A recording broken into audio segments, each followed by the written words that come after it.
That's on the way. Can you be quiet? Hey.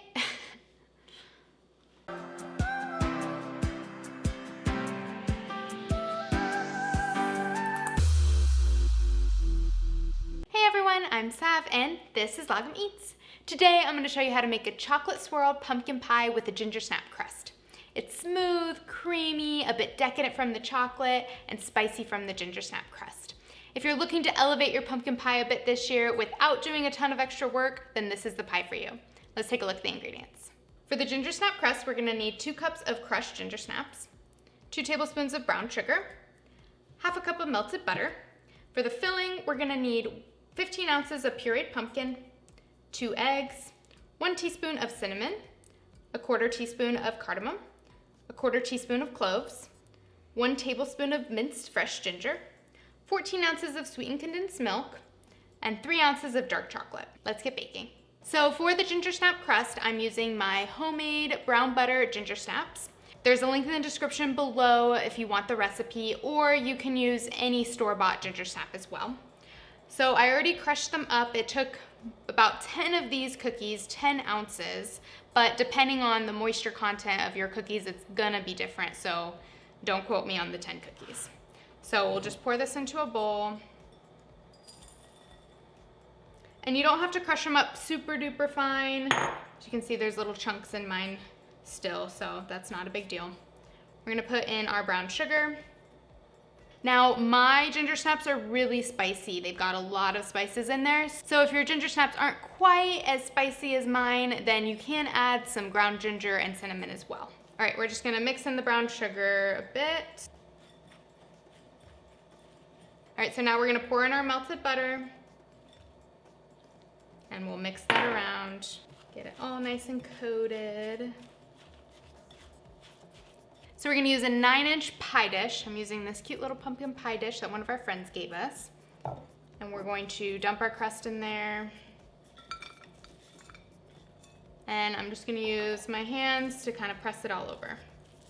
You wanna get it evenly on the bottom and all up the sides as well.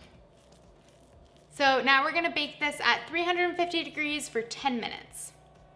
All right, so now time to make the filling while that is baking. So let's start with our eggs so we can whisk these in. Let's go ahead and crack them in a bowl. We'll whisk them up. Okay, we're gonna dump in our pureed pumpkin. I'm using canned because you've already made the stuffing, the turkey, mashed potatoes, all that. The last thing you need to do is make homemade pumpkin puree. But if that's something you want to do, then go for it. Now we'll put in our sweetened condensed milk. And again, I'm going the easy route. A lot of recipes, you know, you can use half a cup of heavy cream, half a cup of sugar, and then a tablespoon of cornstarch. I'm just pouring in this can of sweetened condensed milk because super easy to get this can at the store, so we're making things easy for us today. Okay, we're gonna put in about a teaspoon of our cinnamon, just a dash of our cloves, dash of cardamom, and then our freshly minced ginger. You can use about 2 teaspoons of ground ginger. However, I really like the spiciness that the fresh ginger brings to the pumpkin pie. So no need to peel it. You can just use a microplane and grate it right into the bowl. All right, let's go ahead and whisk that all together. And you can smell all that cinnamon and that freshly grated ginger. Smells amazing. Just get it all nice and evenly mixed.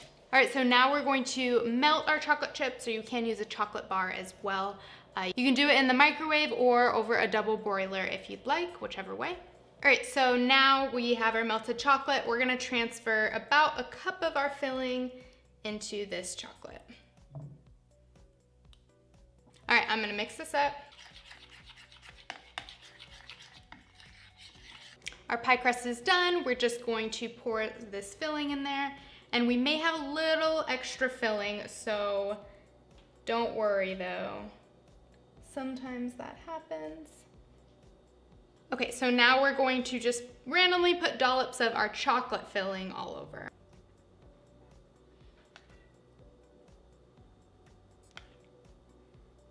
We'll just put a few dollops. So now we're gonna take a skewer, a knife, I'm using a chopstick, and we're going to swirl our chocolate all around. So just kind of randomly, however you want it.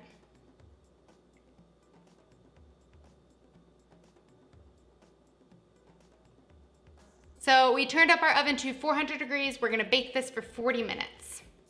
Our pie came out of the oven and we let it cool all the way to room temperature.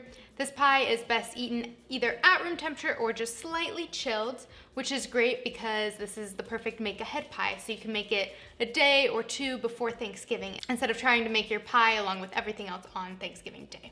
I decorated it with a bit of cinnamon whipped cream, some maple sugar, and a star anise. If you'd like to do this as well, there's instructions in the recipe, so check the link below. Let's go ahead and take a bite. It's a bit spicy from the crust and all that fresh ginger we put in there. It's really smooth and creamy from the pumpkin, but the chocolate adds just a hint of sweetness and a little bit of decadence as well. And I love that crunch from the crust.